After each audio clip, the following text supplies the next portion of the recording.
So our history bit today is going to be about the St. Thomas Christians. Now, the St. Thomas Christians, as they are called,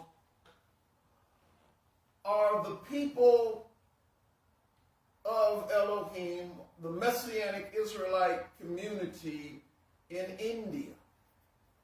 In India. They have been referred to as the St. Thomas Christians because Thomas, who you all no doubt remember in the scriptures, who said that I won't believe that the Messiah has been raised from the dead unless I could take my hand and put it, unless I could see him, basically. Yeah. And the Messiah said, well, here I am. When he popped through the door, he said, touch me. Mm-hmm. Put your hands through my side and through my hands. We call Thomas Doubting Thomas. Mm-hmm. But that same Thomas, the Apostle Thomas, was the one who went to India and brought the message of the kingdom of Elohim and the testimony of Yahshua to that region. Mm-hmm.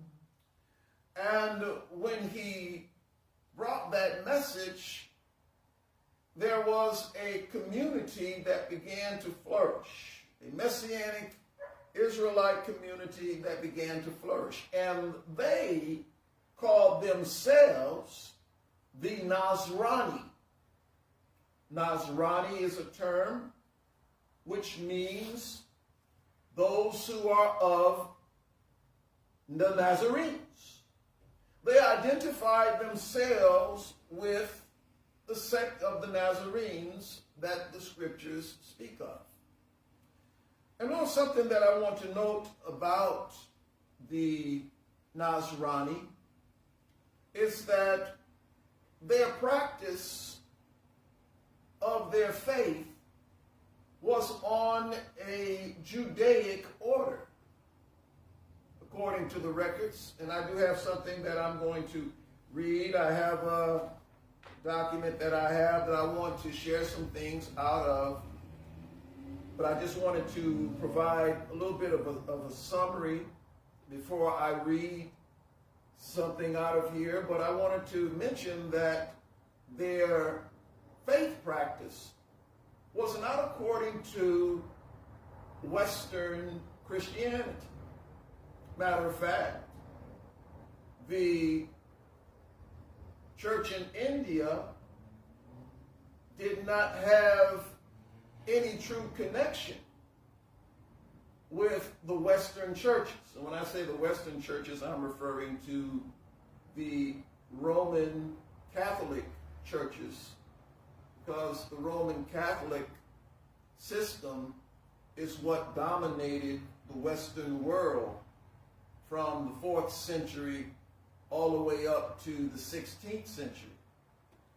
And while that was going on over in the West, which would be in Europe and Western Europe, everything west of the land of Israel, everything east of Israel, as y'all know, India is east of Israel, you have these Nazrani that are practicing their faith purely from an Israelite perspective, where they kept Sabbath, where they performed the same type of lifestyle that any, as some would say, Jew would practice. Now, there are some things that changed over time. And I want to read something to us so that we can get a picture of this history that existed.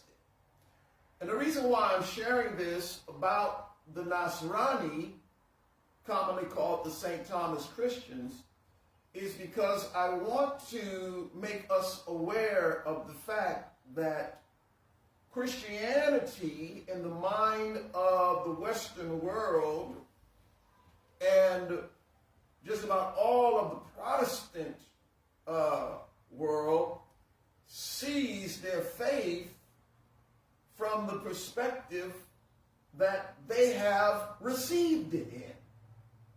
And what I'm trying to share with us is that the ancient faith, as I have said many times over again, was never a Latinized or Europeanized, Western cultured faith. But it has always, from its roots, been a Hebraic, Israelite faith. And that's how it started, and that's how it continued. So looking at the church in India, the Nasrani people, we see that example there. And we see how that it continued. So let me read. The St. Thomas Christians are a group of Christians from the Malabar coast in South India who follow Syriac Christianity. For those who are not familiar with Syriac Christianity, this is a Eastern Orthodox type of Christianity that had its roots, as I mentioned, primarily Hebraically. Over time, over the centuries, because of many influences from the Western churches, they have evolved now into something a little different than what they started out as. But I'll continue reading. It says, the different groups and denominations within the St. Thomas Christians together form the Nazrani people. Their tradition goes back to the beginnings of first century Christian thought. Y'all hear that? And the 7 churches that are believed to have been established by St. Thomas the Apostle. The Nazrani preserved the original rituals of early Jewish Christians. Y'all hear that? Now, the terminology and the lingo that's used here from this document, it presents information in such a way where it is not seeing the Messianic Israelite faith as something that is purely, or shall I say, Messianic Israelitish. It uses many terms to try and make a distinction between Judaism and Christianity, and that's because that's just what, the Christian world has done since the 4th century. So what we see here is that the Nazrani preserved the original rituals of the early Jewish Christians. They preserved that ancient Messianic faith, such as covering their heads while in worship and holding their ritual service on Saturdays in the tradition of the Jewish Sabbath. They also believe that the Romans killed Jesus, or Yahshua. The St. Thomas Christians of Kerala succeeded in blending well with the ecclesiastical world of the Eastern churches and with the changing socio-cultural environment of their homeland, becoming Hindu in culture, Christian in religion, and Judeo-Syro-Oriental in worship. Okay, what does all that mean about Judeo-Syro-Oriental in worship? It just simply means that the churches of the East in Syria, in those areas of the land of Israel moving eastward, still practice their faith from this Hebrew Israelite perspective. I'll continue reading. Now note, the Portuguese started a Latin diocese in Goa in 1534. This is in the 16th century. And another in Cochin in 1558, in the hope of bringing the St. Thomas Christians under their jurisdiction. The Portuguese Catholics, these are Roman Catholics from Portugal, who were especially opposed to the Judaic traditions of the Nazrani, held a synod in 1599 at which they ordered the burning of Nazrani texts that's their holy books and writings and teachings, and imposed Latinization on the St. Thomas Christians. So what we find is that we have this ancient church who originally preserved the Messianic Hebraic Israelite form of faith for some 1,500 years. And in the 16th century, this was somewhere around about the same time that the Protestant Reformation was starting to take place. The Catholic Church was doing as their mode of operation was to try to take over all of the so-called Christian world and to make everything Roman Catholic. This is the Latinizing and the Europeanizing of the faith. And as stated in this document, it says that the Catholics were opposed to the Judaic traditions of the Nazrani.